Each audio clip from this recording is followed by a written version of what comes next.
Imagine que você é um soldado alemão no outono de 1944. Os aliados avançam com força pelo oeste. Sua unidade acabou de tomar uma posição americana. Trincheiras, equipamentos espalhados, corpos em uniformes verde-oliva caídos por toda a parte. E ali, no meio da lama, está uma arma de que você ouviu falar. Aquela que seus oficiais alertavam sobre. Aquela que, ao atirar, soa como uma metralhadora nas mãos de um único homem. Você a pega. É mais pesada que sua Karabiner 98K, com 9,2 libras de aço americano e madeira de nogueira. Mas é linda, elegante, atual, semiautomática. Você acha 8 cartuchos de calibre 30 em um bandoleira de um soldado morto. De algum jeito, consegue colocá-los na arma. Atira e o rifle ruge. Você sente o impacto dessa potência, e aí vem um barulho que nunca ouviu em um fuzil. Ping! Um pequeno clipe de metal é ejetado do topo da culatra aberta, gira no ar e cai no chão perto da sua bota. Agora o rifle está vazio. Você olha para a bandoleira. Os cartuchos que sobram estão soltos, sem estar em clipes. Sem o clipe, é impossível recarregar essa arma. Não ali. Não no campo de batalha, não sob fogo inimigo. Você acabou de pegar a arma individual de infantaria mais potente da Segunda Guerra Mundial e não consegue usá-la. Essa é a história que contamos hoje. Para compreender por que os alemães não conseguiam manusear o AMI, um Garand, de forma eficaz, é preciso primeiro saber o que tornava o Garand tão excepcional e diferente de tudo no campo de batalha da Segunda Guerra. Em 1936, quando o Exército dos Estados Unidos adotou oficialmente o fuzil M1 como arma padrão de infantaria, as forças do resto do mundo ainda usavam equipamentos que seus avós reconheceriam. Os britânicos tinham o Lee Enfield, os alemães, o Karabiner 98K, os japoneses, o Type 99 Arisaka, os soviéticos, o Mosin Nagant. Todos eles eram fuzis de ação de ferrolho, o que significava que, após cada disparo, o soldado precisava manualmente acionar o ferrolho com a mão para expelir o cartucho gasto e inserir um novo. Essa operação consumia tempo, interrompia a posição de tiro, reduzia a cadência de fogo. Por um século, essa restrição era vista como algo inerente à guerra de infantaria. John Garand mudou tudo isso. Nascido no dia de Ano Novo de 1888, em uma fazenda em Saint-Rémy, Quebec, no Canadá, John Cantius Garand era filho de uma família grande que se mudou para Connecticut após a morte da mãe, quando ele tinha 10 anos. Tornou-se um menino operário em uma tecelagem, varrendo pisos, aprendendo inglês e observando as máquinas em ação. Das máquinas, ele absorveu a lógica dos sistemas mecânicos, como uma peça em movimento podia ativar outra, como a energia podia ser redirecionada, como a complexidade podia se tornar confiável. Ainda adolescente, já havia patenteado 2 invenções. Quando a Primeira Guerra Mundial acabou, ele havia criado uma metralhadora leve avançada o suficiente para garantir um cargo no Springfield Armory, em Massachusetts, o centro da fabricação de armas americanas. Lá, como engenheiro civil-chefe, recebeu uma tarefa: desenvolver um fuzil semiautomático para o soldado americano. Levou 15 anos. As exigências do exército eram rigorosas, mutáveis e por vezes contraditórias. Garand testou projeto após projeto, ajustou protótipo atrás de protótipo. Experimentou um modelo em calibre ponto 276. Foi mandado voltar ao ponto 30. Testou um sistema de gás, depois outro. O exército avaliou seus designs na lama de Fort Benning, na chuva, no frio. Problemas surgiam, eram resolvidos, reapareciam. Em 1932, ele patenteou o que viria a ser o M1. Em 1936, foi padronizado. Em setembro de 1937, Os primeiros fuzis saíram da linha de produção no Springfield Armory. 10 por dia, no início. O cerne do projeto de Garand era seu sistema de ferrolho rotativo operado a gás. Ao disparar um cartucho, o gás propelente em expansão era desviado do cano por uma porta e direcionado para trás, empurrando uma haste operadora que ciclagem o ferrolho, expelindo o cartucho gasto e inserindo um novo automaticamente. O soldado só precisava apertar o gatilho de novo, sem ação manual do ferrolho, sem interrupção, sem quebrar a posição de tiro.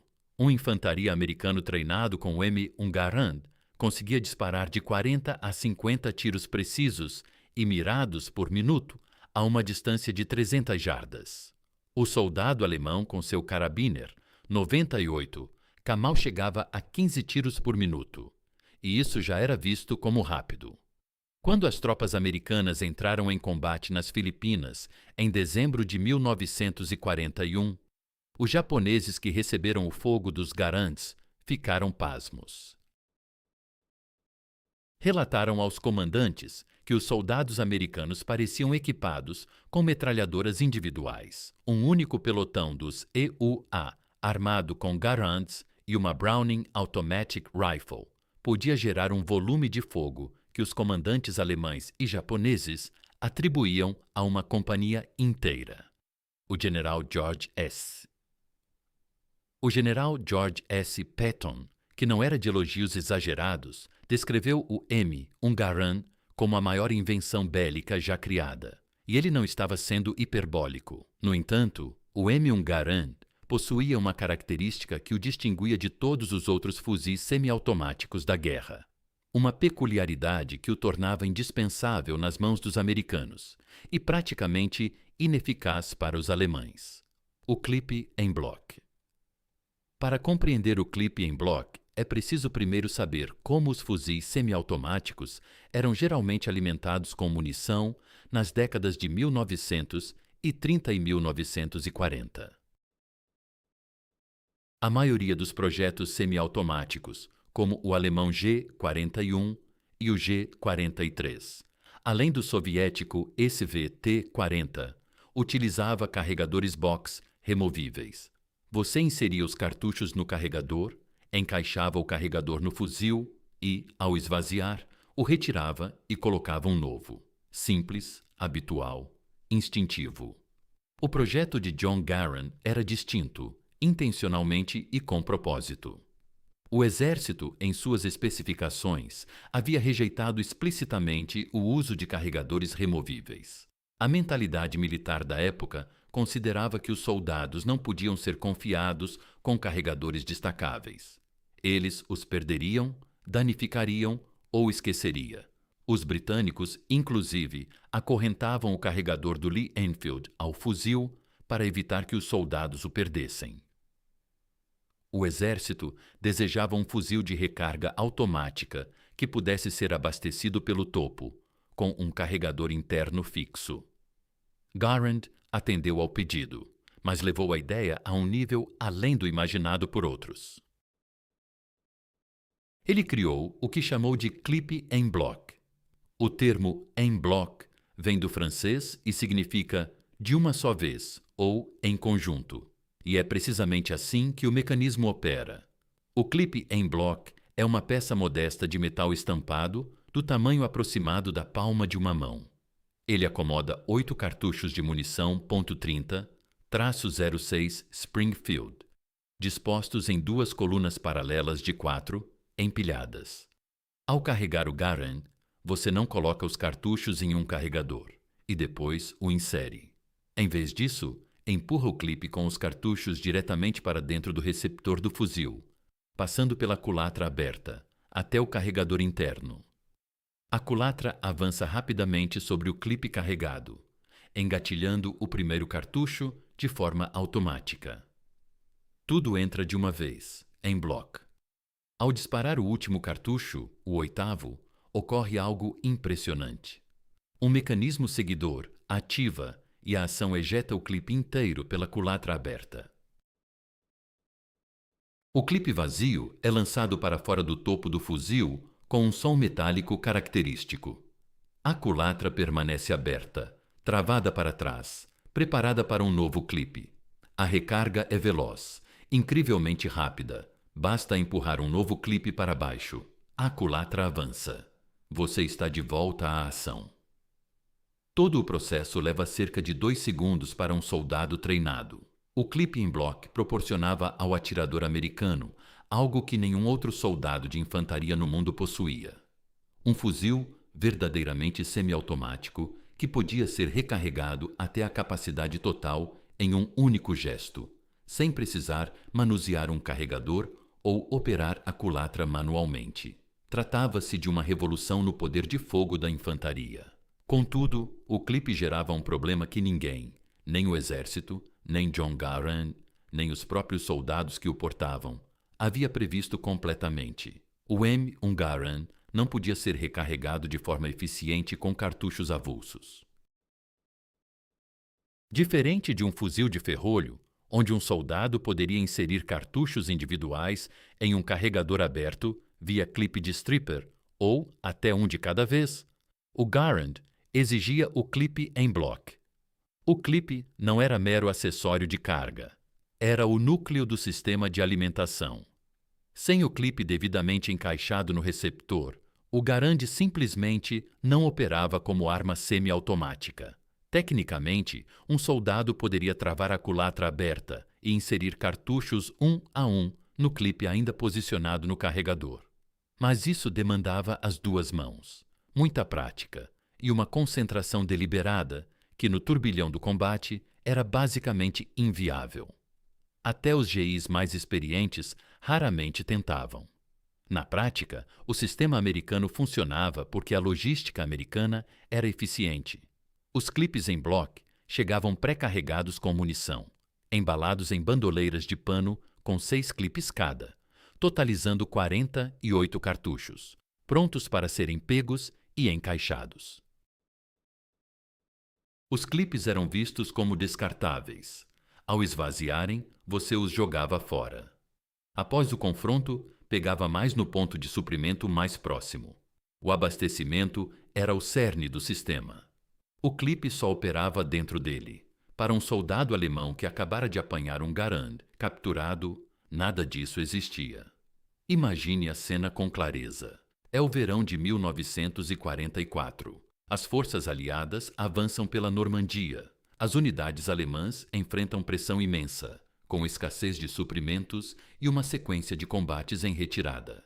No caos das linhas de frente, surgem instantes breves e desesperados em que soldados alemães deparam com equipamentos americanos abandonados. Uma posição americana é tomada.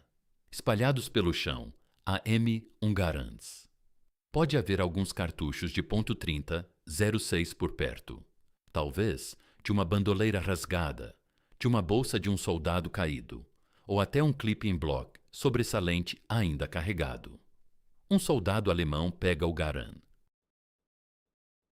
Ele já ouviu falar dessa arma. Ele talvez já tenha sentido o impacto dessa arma, observado o volume de fogo que ela gera, a forma como os pelotões americanos conseguem conter um pelotão alemão inteiro apenas com seus fuzis. Se tiver muita sorte, ele encontra um pente carregado intacto. Ele consegue desvendar o mecanismo de carregamento. É algo fora do comum. O pente desliza diretamente para dentro do receptor e ele atira. Após 8 disparos, o pente é ejetado com um estalo. O ferrolho trava na posição aberta.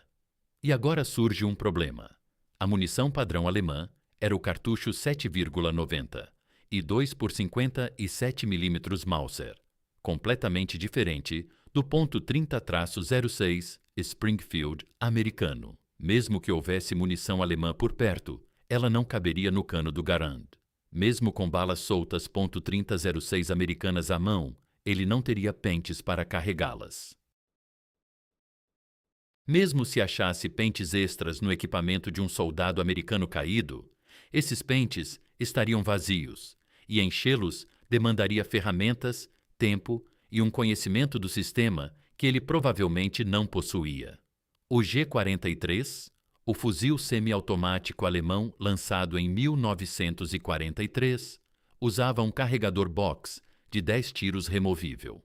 Podia ser recarregado com clipes de 5 tiros alemães enquanto ainda estava no fuzil. Simples e conhecido. Encaixava-se perfeitamente na logística alemã.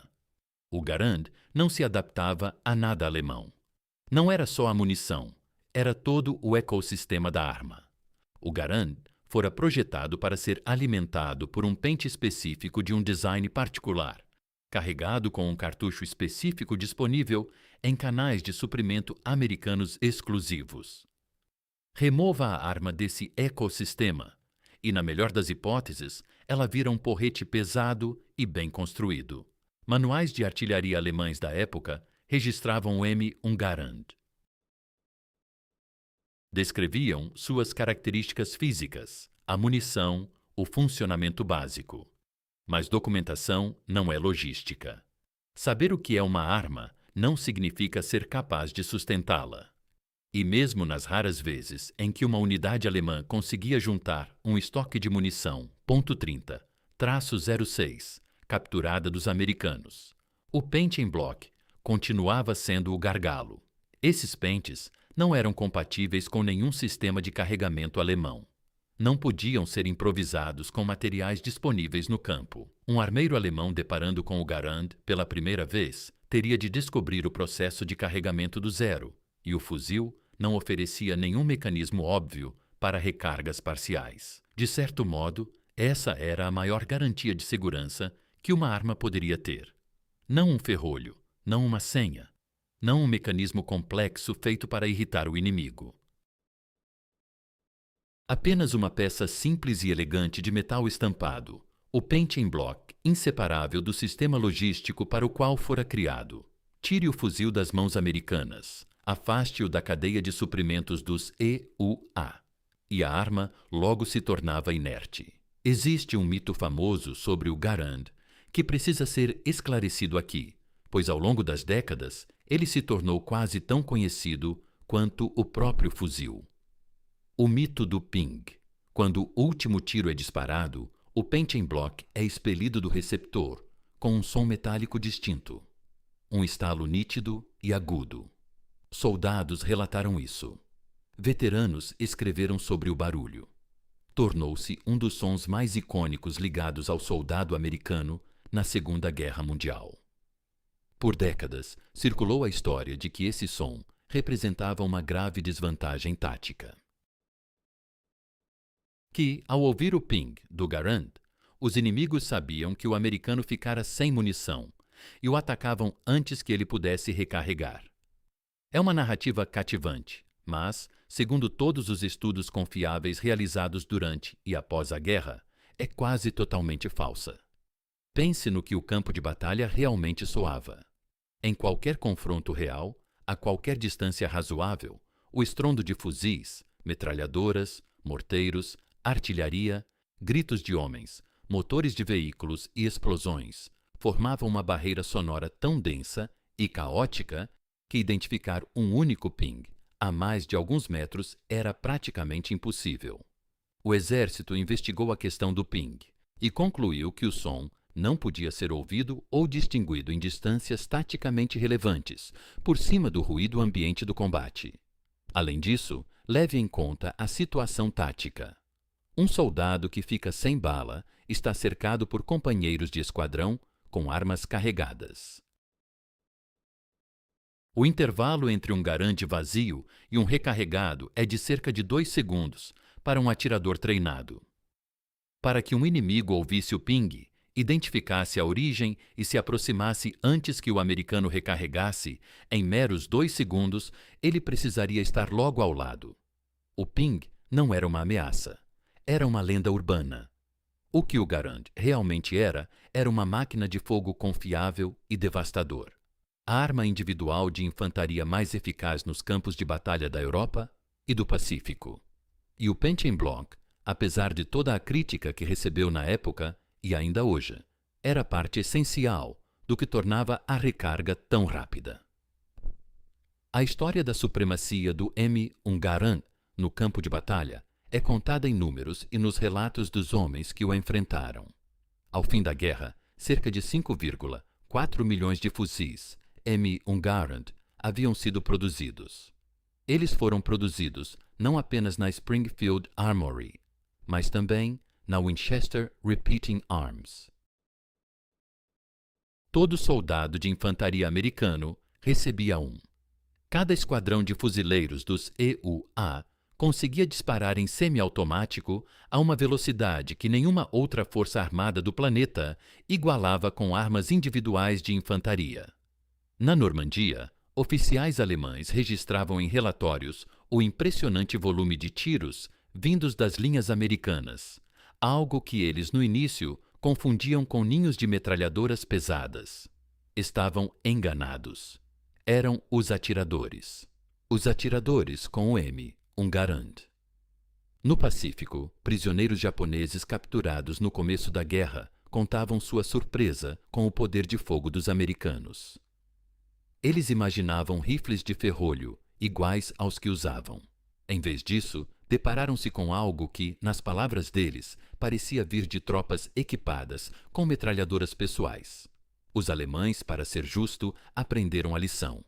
Já trabalhavam em seus próprios fuzis semiautomáticos, como o G-41 e o posterior G-43. Mas esses armamentos saíram em quantidades reduzidas, distribuídos principalmente a sargentos e atiradores escolhidos, e sofreram com falhas de confiabilidade que o Garand jamais enfrentou. A resposta alemã final foi o fuzil de assalto, o TG-44, que usava um cartucho intermediário e permitia tiro automático total. Tratava-se de uma solução distinta para o mesmo desafio. No entanto, o TG-44 chegou tarde demais e em números insuficientes para alterar o rumo da guerra. O Garand já estava em todos os lugares. Há ainda um aspecto dessa arma, dessa narrativa, que precisa ser destacado. John Garand não ganhou um centavo com ela. 6.312.000 fuzis fabricados, vendidos ao governo dos EUA, empunhados por milhões de soldados, marinheiros e fuzileiros navais americanos em todos os teatros de operações da guerra. Uma arma que revolucionou os cálculos básicos do combate de infantaria.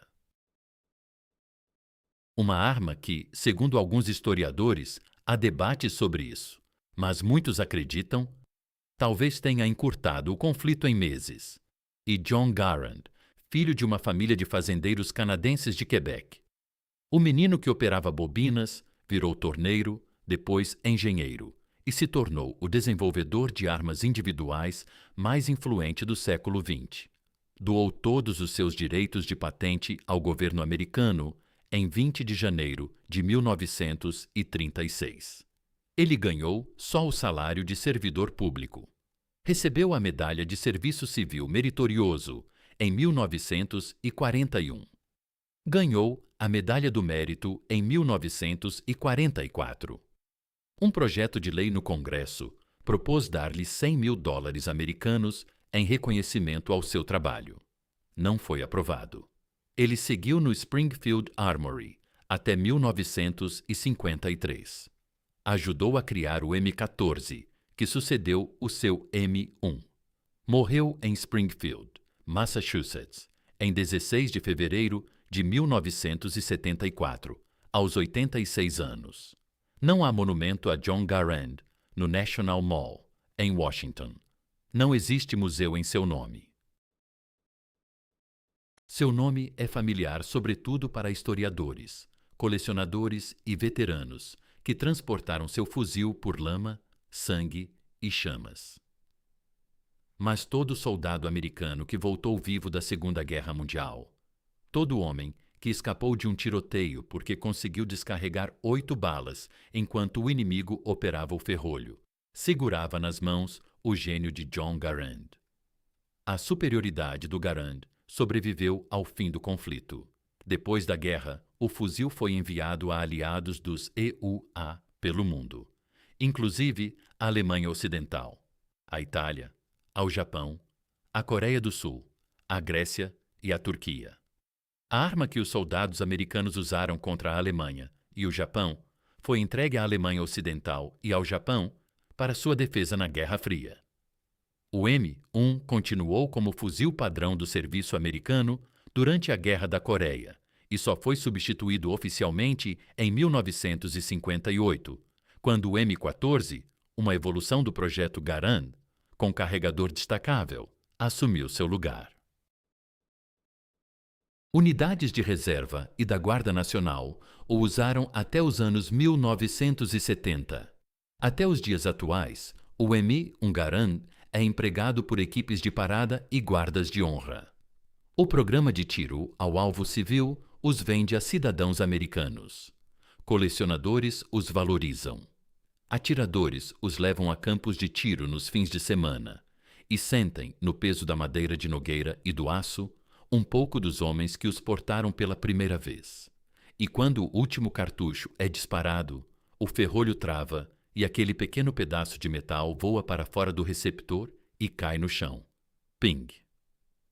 Um som que soldados alemães ouviram em 100 campos de batalha e temiam. Um som que indicava que um americano estava sem munição por uns 2 segundos. Então, o próximo pente entrava. O ferrolho avançava com força e a luta prosseguia. Era isso o que o Garand representava. Era isso o que o mecanismo do pente ejetado significava. Era por isso que o maior fuzil da Segunda Guerra Mundial podia ser apanhado por qualquer soldado inimigo e usado por quase nenhum deles. Algumas armas pertencem aos que as criaram. Algumas pertencem ao sistema que as abastece. Algumas pertencem à nação que as construiu. O M1 Garand pertencia às 3 coisas e ninguém mais conseguia tomá-lo. A história não se resume a uma mera sequência de datas. Ela ressoa no ruído do pente, caindo no solo de Normândia, com o soldado já preparando o próximo carregamento.